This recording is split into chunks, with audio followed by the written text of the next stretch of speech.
सामने बाबूजी खड़े हैं खंभा के पास और मोबाइल में आप गए बना रहे हैं।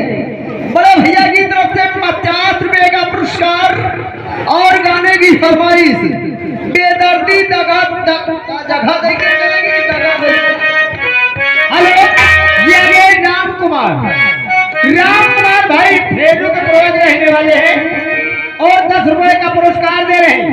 गाने की फरमाइश कमरिया डोले डोले कान बदल वालों को आगे पीछे आयु मित्रों के लिए शुक्रिया लगाती हूँ।